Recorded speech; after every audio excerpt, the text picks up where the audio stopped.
have industry mentors, HR gurus with us today who would throw some light on these challenges, these success stories, which will help our audience to learn and utilize as some possibilities. And maybe we will get some use cases to benchmark and implement some of those best practices in the organization they belong to or the academia to curate their, teaching and students to learn what's happening in e-commerce industry. So with that, I would like to invite our keynote speaker, Mr. Hari Tien, Head HR Big Basket, to open the learning session today. Over to you, Hari. Thank you so much, Runa. I think, this topic about employment and employability in the e-commerce sector is pretty interesting. But what I would do is I would just take a step back a little bit and talk about the employment conundrum for India as a nation itself. So I think, India is a very youthful nation. So the rest of the world has grown pretty much old. China, Japan, Europe, US. I think India is just one of the few large countries which continues to be remaining youthful. 12 million youth entering employable age every year. 12 million youth need to be found jobs. If you can't find jobs that are meaningful for this group of people, then you might have, crime going up. You can have unrest. You could have a lot of problems on hand.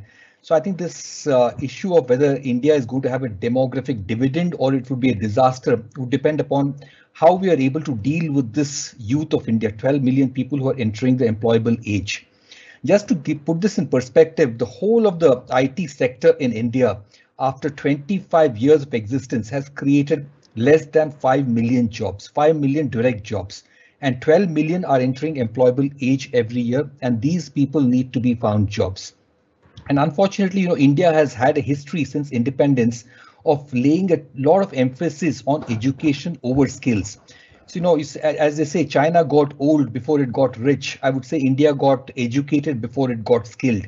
So I think there's a lot of emphasis on getting a degree. People are crazy about getting a degree. A degree in Kannada literature or, political science in Hindi is far more important for people than, learning plumbing or learning carpentry.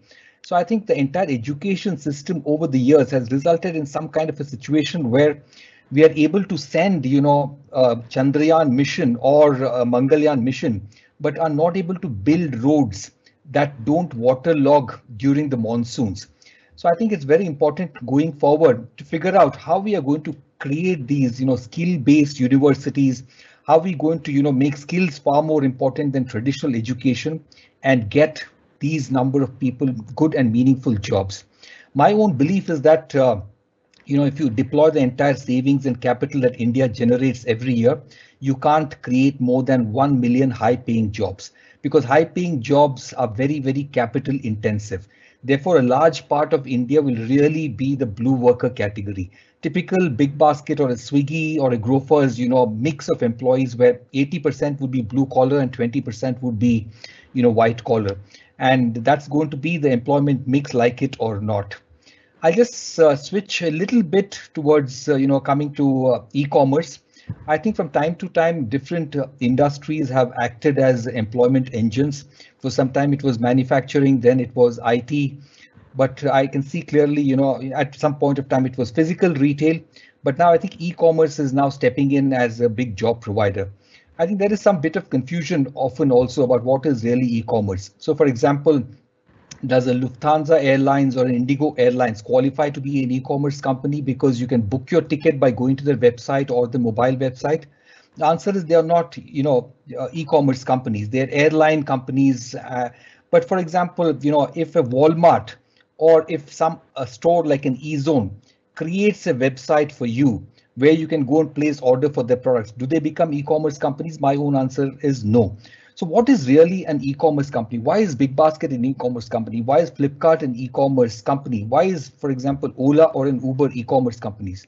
So I think the way I would define an e-commerce company is that the entire process of placing an order for either a service or a product has to be online. Therefore, a Make My Trip, for example, you can go online and book your tickets or book your hotel rooms. So that is a prerequisite. Going online, having a website or an app to place an order and make payment for a service or a product. The other component which needs to be fulfilled for a company to qualify as an e-commerce is that the way the service is delivered or the product is delivered should be very different from the way a traditional company in that space delivered that same product or service. So for example, a traditional taxi company did not deliver a service like the way an Ola or an Uber does. A traditional retail company did not deliver grocery like the way Big Basket would do, including the supply chain. A traditional restaurant would not deliver or make, provide food the way a Swiggy would do. Swiggy changed it from providing, eating at the restaurant premises to providing it at home. So I think these are two qualifiers for companies to, qualify as e-commerce. So I'll quickly go to my 1 minute summary. I think Runa was very specific that we talk about some of the skills that e-commerce is calling for across the board. So I tried to think of this and found it very difficult to identify what are some of those skills that can cut across all industries in e-commerce, all companies in e-commerce. I could broadly think of three categories, very high level skills. So I think that e-com companies tend to be a little more innovative because innovation is critical. So for example, if you ask me, retail as an industry, about 3 to 5% was, market share was by e-commerce companies.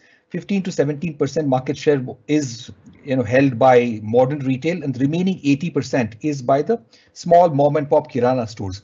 Going forward, this 3 to 5% market share of e-commerce companies will move to 15 to 20%. And this market share will come at the cost of modern retail and the kirana stores. So getting from 3 to 5 to almost 17 to 20 needs a lot of disruptive breakthrough innovation, being able to think very differently, think out of the box, being very agile. So I think innovation and innovating at all levels in the company, all functions, ability to work in a very collaborative manner, creating that ecosystem for innovation, I think is very critical. So innovation, I think, is a very critical competence. The second broad critical competence of people practice, I think, is being able to execute strategically. So I think all of these organizations have grown extremely rapidly. So if they don't execute strategically, the wheels will come off and the business won't be sustainable. They won't make the right choices. So I think being able to execute strategically is a key competence. And the last one is, of course, being able to, do the daily grind well, which is put the right processes in place, right training mechanisms, right audit mechanisms to deliver a service in a consistent way over millions and millions of transactions. To my mind, these broadly are, the skills required. And in terms of e-commerce, the way COVID has hit, I think depending on the underlying business, some e-commerce companies have been impacted positively, some very negatively. I think Big Basket typically has been impacted positively because grocery, it continues to be important, is always going to be important, and physical retail stores are no longer easily accessible. People don't want to travel out, so online grocery has become a big thing. But in Make My Trip, I think Yuvraj will speak about it, but clearly any of these companies, travel has come down significantly. So some e-commerce companies will see a hit. So I think the way this crisis has hit all of us is it has hit companies differently, and within e-commerce itself, it has hit each category very differently. With this, I think I'll close and give it back to Runa. So dovetailing with the response from Amla and Yuvraj, I was just relating to the next question on the similar line and wanted to request Hari to respond that given the impact COVID has had on employment, how do you see this phase deciding the talent in coming future? So very difficult question. I'm not really sure. First of all, I've completely understood the question because I really struggle with some of these. So how will it decide the future of talent? I am not really sure how will it decide. All I can say is that COVID, like any other crisis, has eventually led to a recession. Recession in turn has led to a large number of job losses across several companies. There are very few companies that are continuing to hire, and as Yuvraj mentioned, that many companies are also using this opportunity to cut down on flab because during rapid growth they acquired a lot of flab and they're using this to cut it down. So I think gradually, I think what the COVID also has done, to my mind, is that it has permanently, almost at least for the foreseeable future, increased the idea of social distancing, which means that at factories, at the warehouses, at restaurants, you cannot see people crowding. So I don't know whether many industries are going to bounce back. So for example, the airlines industry, The tickets possibly could be 3 to 4 times as expensive as they were pre-COVID, because the flights will only be running 20 to 30% full occupancy levels. So I don't know how they will even run the flights for a long time to come, train travel.